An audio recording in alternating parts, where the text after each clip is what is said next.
Good morning students. आज हम 8वां lesson शुरू करते हैं। 8वां लेसन है कक्षा 10 का जल संसाधन। पृथ्वी के 71% भाग पर जल है और 29% भाग पर स्थल यानी जमीन है।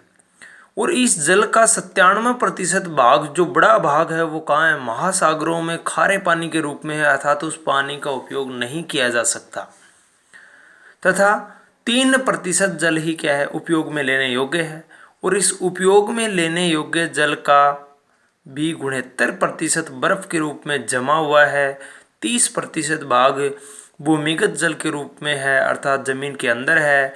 अतः केवल 1% जल ऐसा है जो मनुष्य पीने के काम में लेता है, सिंचाई के काम में लेता है और आर्थिक क्रियाओं के लिए भी काम में लेता है। अब जल प्रबंधन, हमारे देश में जो व्यर्थ जल है उसका सदुपयोग करने के लिए, अकाल और सूखे की समस्या से निपटने के लिए उचित जल प्रबंधन बहुत ही जरूरी है। जल प्रबंधन के लिए कई बहुउद्देशीय जल परियोजनाएं शुरू की गई हैं। इन परियोजनाओं का जो संचालन है वो केंद्र सरकार और राज्य सरकारों के द्वारा किया जाता है। पहली परियोजना है भाखड़ा नांगल परियोजना। ये भाखड़ा नांगल परियोजना 1948 में शुरू हुई। 1963 में इसका काम पूरा हो गया, अर्थात इसको बनाने में 15 वर्ष लगे।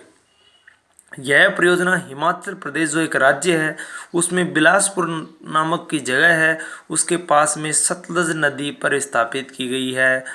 यह परियोजना 3 राज्यों की संयुक्त परियोजना है, पंजाब, हरियाणा और हमारे राज्य राजस्थान। इन तीनों के द्वारा इसके जल का उपयोग किया जाता है। इस परियोजना के जल का उपयोग किया जाता है। इस परियोजना में 2 बांधों का निर्माण किया गया है। नाम से ही पता चल जाएगा आपको, भाखड़ा बांध और नांगल बांध। भाखड़ा बांध जो पंजाब के अंबाला जिले में है, यह सीमेंट और कंक्रीट से बना हुआ बांध है जो विश्व के सीधे खड़े हुए बांधों में सबसे बड़ा बांध है और इसकी लंबाई 518.16 मीटर है।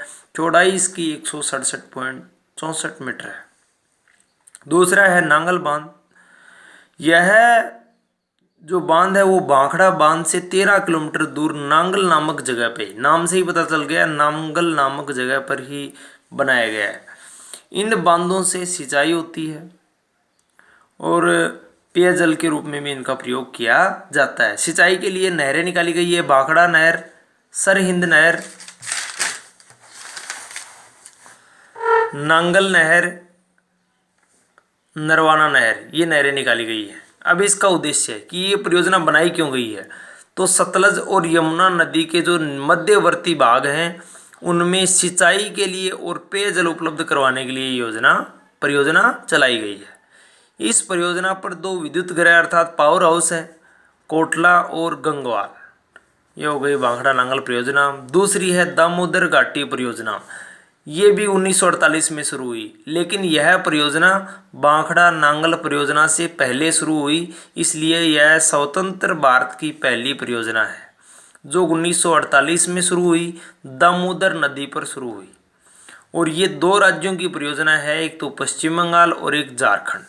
दामोदर नदी को बंगाल का शोक कहा जाता है। शोक का मतलब दुख होता है, क्योंकि इस नदी से बंगाल में 18,000 वर्ग किलोमीटर क्षेत्र पर बाढ़ आ जाती है और मिट्टी अपरदन यानी मिट्टी का कटाव हो जाता है। इसी कारण इसको बंगाल का शोक कहा जाता है। ये इंपॉर्टेंट है, याद रखना। इस योजना में बाराकार नदी पर मेथान, बालपाड़ी और तिलैया 3 बांध बनाए गए हैं। बोकारो नदी पर बोकारो बांध बनाया गया है झारखंड में। कोनार नदी पर कोनार बांध बनाया गया है और दामोदर नदी पर कौन सा बांध बनाया गया है? अधर बांध बनाया गया है। इस योजना में 3 विद्युत गृह यानी बिजली भी बनाई जाती है 3 जगह।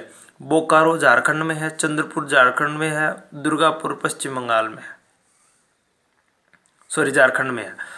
फिर उद्देश्य, इस परियोजना का उद्देश्य है पश्चिम बंगाल और झारखंड में जो नदी घाटी क्षेत्र में रहने वाले लोग हैं उनका आर्थिक विकास करके स्थानीय लोगों के जीवन स्तर में सुधार लाना है। इसका होमवर्क करते रहें, लगातार होमवर्क चेक करवाते रहें।